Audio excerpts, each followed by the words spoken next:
Every week, millions of people come online for the very first time, and everyone, no matter where they live, what language they speak, or their level of digital literacy, deserves an internet that was made for them. Google's Next Billion Users initiative conducts research and builds products for everyone, everywhere. Visit nextbillionusers.google to hear their stories. What follows is a story I produced at the behest of Google's Next Billion Users initiative.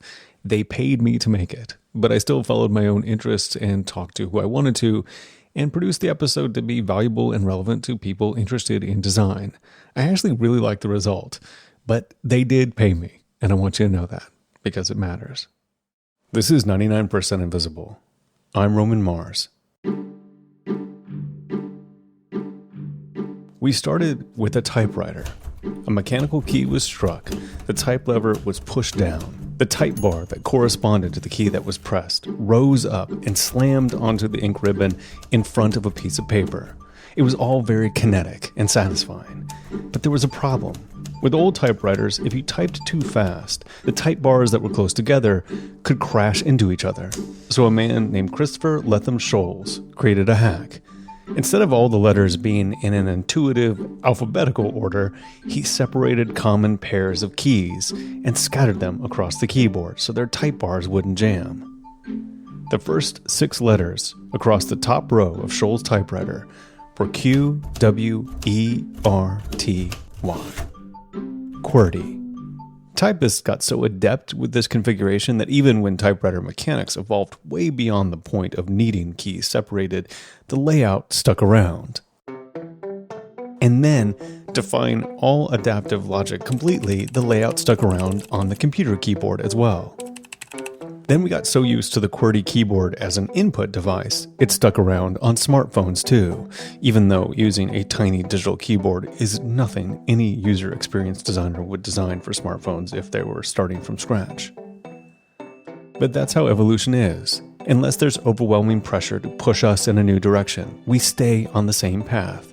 The QWERTY keyboard becomes less and less useful over time, but it hangs around until all of its drawbacks accumulate and it hits an obstacle so big, so powerful, that it cannot be steamrolled by history or habit.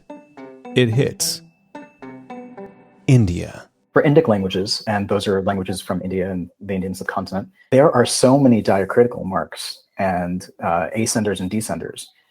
Typing on a keyboard like that, I'm sure there have been numerous PhDs written on redesigning Indian keyboards, because guess what? None of them work. That is Asif Baki. I'm a UX director at Google with the Next Billion Users team. The NBU initiative is on a mission. The majority of the growth for the internet is actually going to happen around the world, places outside of the United States and outside of what we have known in the past as being the developed markets. Those are terms that I'm not personally fond of, but the idea of the growth being around the world, we have to understand people around the world. And so this team is really based on understanding people around the world and their needs as they come online and developing experiences specifically for them. There is no one single NBU user. I mean, it's right there in the name. There's a billion of them. But they're also spread across the globe, and different technology has reached them at different rates, which creates a problem, because just like the QWERTY keyboard, technology is built on the carcasses of older technology. And if the next billionth user has no experience with the last older technology, the leap to a new device involves getting across a wider and wider chasm. A lot of the metaphors that we're used to are ones that are deeply ingrained in us because of what we've learned from the desktop experience. And I don't think we realize how much of the desktop experience we've left on the mobile phone. I look at the internet, and I look at browsers, and I look at all the ways that we experience the internet on mobile phones today. And there's so many things that I just take for granted. The idea of scrolling, right? It's not the same as flipping a page. Even actions that are thoughtfully considered specifically for a smartphone can be a challenge for a new user. Take as a hypothetical example, Claudia from Mexico City. Or even a town outside of Mexico City. Okay, Claudia from Toluca. If she's new to the internet and she's coming online for the first time, or even just has seen technology, it's been around her. She's had friends or relatives that have used that technology. And she's always felt a little bit of anxiety of, this is not for me. And this is something a company like Google doesn't want, because make no mistake, They want Claudia as a customer, and making products and experiences that don't stress her out is a key to this. If they lose her now, they may lose her forever. But yet she pushes herself, and she either starts using a friend's phone or using her spouse's phone or using, maybe even her son's phone, just to start experimenting. The types of the problems that she runs into are numerous. She picks up the phone for the first time. What does it mean to unlock a phone? I mean, it doesn't have a key. She's seen people swipe, so she tries swiping. And so you start swiping in every direction because that's just the way to access phones. Swiping, tapping. It looks great, but it doesn't mean anything, right? So these metaphors that you and I have come to appreciate and understand because of the fact that we've learned through trial and error, but still have that implicit confidence, she doesn't have that confidence. To complicate matters further, the ways she needs to use this phone may not be the ones anticipated by the people designing for the first billion users. And so she swipes right because she's told to. It unlocks the phone or whatever it might be, right? Swipes up and types in a password because many of these phones are actually locked because they're multi-user devices. Multiple people are using the same device. And this is just to get to the point of getting the phone unlocked. After this, she has to contend with all the individual apps that may have been loaded on there by any one of the multiple users of the phone. And it just gets exponentially more complicated and unpredictable from there. That's not to say that there aren't some designs that just work, no matter who is using them. Let's look at Google Maps, right? And photos to a certain extent. Pinching and zooming. It's one of those things that you see 2-year-olds doing on devices. And because of that, you realize the intuition is deep. The thing about it is that you're grabbing onto something and you're pulling out, right? Or you're pushing on something and you're pushing it away. So that's just a very thoughtful gesture, which I'm extremely appreciative of. I don't know who came up with it. But overall, there are very few user experience designs like pinching and zooming that seem to transcend age and cultural boundaries. So the work of Asif and the NBU initiative is to design things on a foundation of empirical research. It starts with talking, asking questions, and living around the people they're designing for. The key is to listen. We were walking down the streets of Bangalore doing small, medium business research for a payments product we were working on. And one of the product managers I was with looked at the general experience and was trying to summarize over the course of the interviews we had done for the day and said, we need to digitize their ledger. He noted, rightfully, correctly, that at the end of the day, the merchant would sit down with his notebook and do some math and have to go through the entire inventory and make sure he understood, or she understood, this is exactly how much has gone out of the store, this is how much I've made, and so on. And for us, digitizing is such an easy way to think about how we can add value because we know how to digitize, we know how to create the UI for it, we know how to store that data and to bring it back. We know how to do all the computation. But when they came back with the ideas to help these merchants with their business, they got an unexpected response. They poo-pooed it. They said, I have no problem with the way that I currently do things. It takes me 5 minutes at the end of the day. And in reality, this wasn't a problem that needed solving, they said. I'm a small enough business where 2 things go out and 2 things come in. I know I need to order 1, and I should be good to go. It's not to say that a ledger software, there are actually many in India and beyond where we study small businesses that have succeeded. It's not to say that a ledger piece of software won't succeed. It's just that the Google team's common inclination towards making things computerized was not necessarily the right answer. Because it removes the simplicity and beauty from the way that people actually approach their day-to-day tasks. There's more to the story after this. The majority of people using the internet for the first time do so on mobile, not on a computer. They often share devices with family and friends, and they prefer voice and visuals over typing and reading. It's insights like these that help Google build more helpful and inclusive products. Visit nextbillionusers.google to explore the research.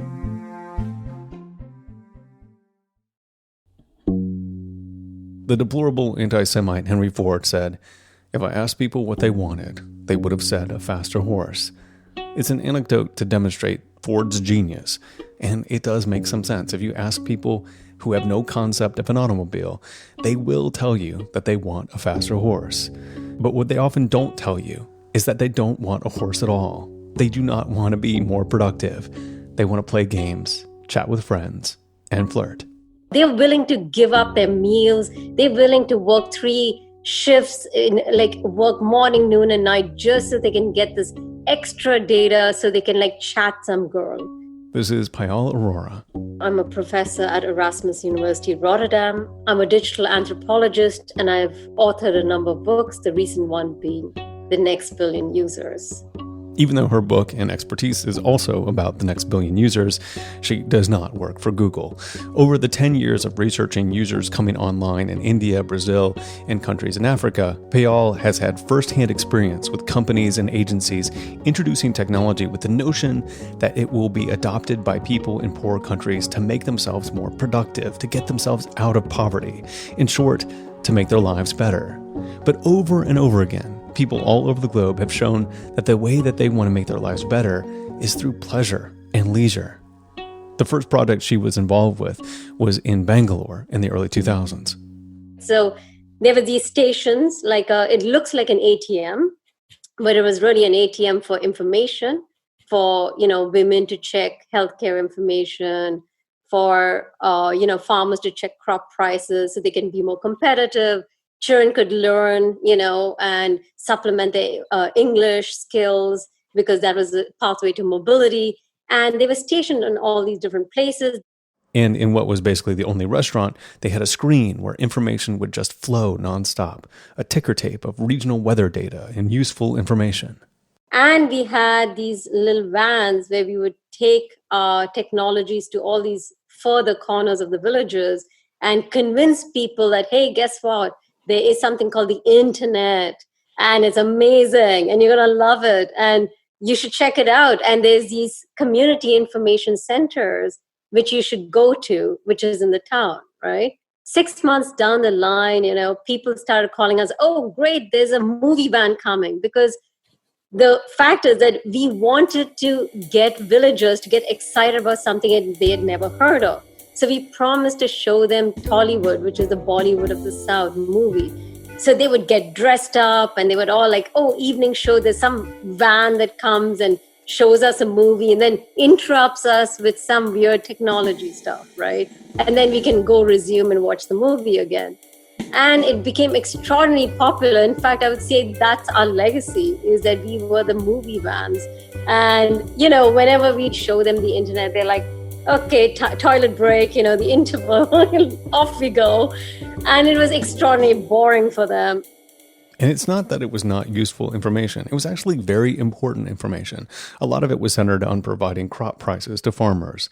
But the farmers had no illusions that having this information would actually solve their problems. This is something I have heard again and again in many different contexts, is that listen, the system is fixed. It's like, you can tell me what the prices are in the city. Firstly, I'm not an idiot. I know I'm selling at way below market price.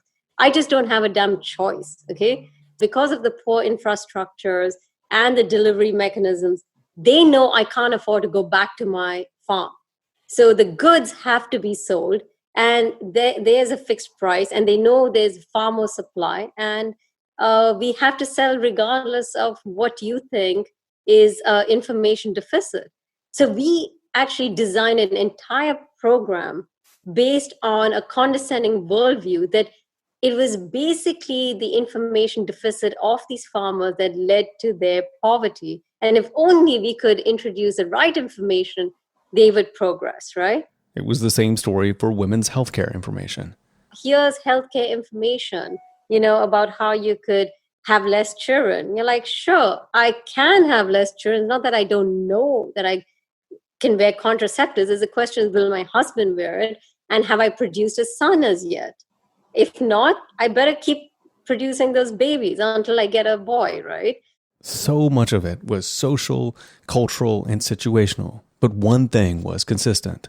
What is completely resonant across demographics, across caste systems was their love for being entertained, because it does get boring. You have a lot of downtime, if you're not farming, and you need some form of entertainment.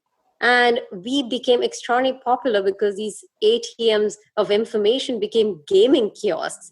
Kids just loved it. They were like using it as a gaming station. And a lot of these community information centers became friendship cafes.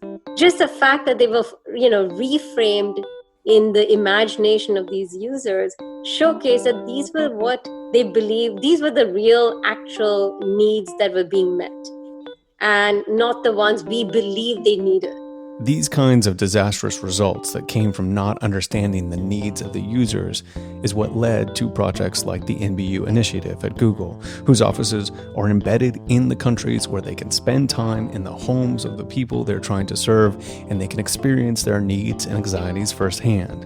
And one of the benefits of this intense research focus on one group with specific needs is that when you design things for the most extreme use cases, you can end up making things better for everyone. Here's Asif Baki again. People in next billion user countries sometimes have phones that are not the latest models. They're not the fastest processors. One of the problems that we found early on severely impacted their experience was a lack of storage on their device. And this is something that, for us, it's like, yeah, okay, fine, delete a few files, right? But in actuality, for them, it was a lot more, because that anxiety that's produced by what is caused by a lack of storage on their device is untenable. Because of the lack of storage, which they don't attribute to lack of storage, because they don't have the deep knowledge of how these devices work, start freezing their phone, start slowing down applications, prevent them from receiving pictures of their loved ones, prevent them from sharing music that they care about. So many things are just not happening because of storage on their device. So if the devices are not designed in such a way that the user with limited experience can deal with their storage problem, they seek help elsewhere. And that help may not be on the level. They go back to the mobile phone shop where they bought their phone and they ask for help. And we've seen instances where these mobile shop owners will take the phone and put it to the side, invite them back after an hour and say, here's your phone back, and charge them the 40 rupees that it costs to update their phone. We've seen instances where they'll just force and reset the entire device, and people will lose their information, they'll lose everything on it, but the device is obviously performing better again. This loss can be particularly devastating when your relationship with your data on the cloud is different from how we've been trained in the last few years. For example, if they want to have some photographs, they will even pay to have a professional photographer take the full family photograph, and then they keep that. So they use it as if they're printing it out. So the weird thing is a digital copy on their mobile phone is really like a print for them. They formally dress up and they don't look at it as disposable, transient. So they hold on to certain things which really give meaning. This tension that the next billion users felt about managing storage on old phones led Google to launch a product called Files to help people manage and free up space. And some of the early countries where we saw immense uptake, Italy, the United States, right? And so this is where a product that was built for India and Brazil, in terms of the qualitative research having been done in those two countries, took off all over the world. But fundamentally, at a human level, we all have problems. We want to optimize our devices. We want to be able to make our devices better so that we can enjoy ourselves more. This is the same principle of universal design that is touted when we put in curb cuts for people in wheelchairs, and notice that it also benefits able-bodied people pushing strollers, or really anyone navigating a city. And this is a benefit, to be sure. Designing for people with extreme use cases creates products that can be easier to use, more simple, and have greater utility for everyone. However, designing for people with different needs than those already online has inherent moral value. Meeting people where they are and serving them is enough of a virtue in and of itself. But it is so valuable to have someone new come in, look at the way things are with fresh eyes and different challenges, and really question how we got to now. Just like the tiny digital QWERTY keyboard we kept relying on for our smartphones, many things probably already sucked for the first billion users. But like a frog being boiled as someone slowly turns up the heat, we just didn't notice or got used to it. That is, until the next billion users gets in the pot with us and asks, why is this water so hot?